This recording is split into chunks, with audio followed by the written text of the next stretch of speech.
Magandang araw mga katropa, update po tayo. King Ryan Garcia, isa ng ganap na world champion at Leeward. Binaklas ulit sa ikalawang pagkakataon ang kapwa niya Breton. Pag-usapan natin.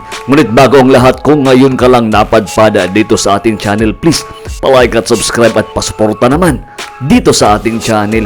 Kung matatandaan po natin na October 2023, nagharap po ang parihong mga world-class fighter na mga Breton na si Leeward kontra dito sa kanyang karibal na si Josh Warrington. Kung matatandaan po natin is 7th round technical knockout po ang inabot ni Josh Warrington sa kamay ni Leeward. Pero kanina lang sa kanilang paghaharap sa ikalawang pagkakataon, parang nag-iba po ng boxing strategy.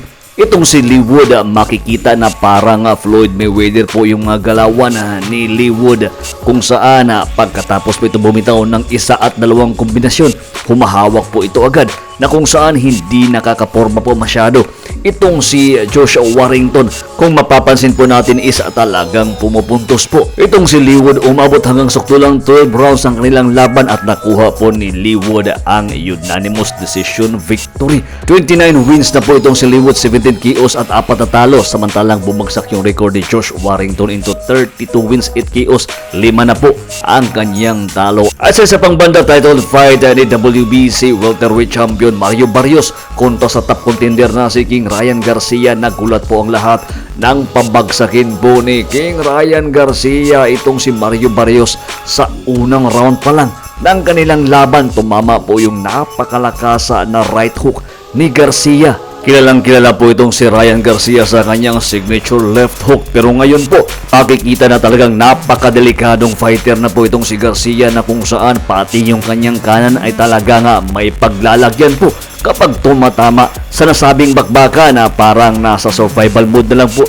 itong si Mario Barrios matapos makatikim ng knockdown at talagang mas mabilis, mas malakas itong si King Ryan Garcia. Umabot po hanggang suktulang 12 rounds ang kanilang laban at nakuha ni King Ryan Garcia ang panalo via unanimous decision victory. Nag-improve po yung record ni King Ryan into 25 wins, 20 KOs sa 2 talo, samantalang bumagsak yung record ni Barrios into 29 wins, 18 KOs, 3 na ang kanyang talo. Unang talo niya po kay Gervonta Tank Davis last June 2021. Pangalawang talo naman niya kay Keith One-Time Turman last February 2022. At kanina lang dito naman kay King Ryan Garcia. At sa unang belt na panalo ni Garcia, inaala niya po ito sa kanyang ama.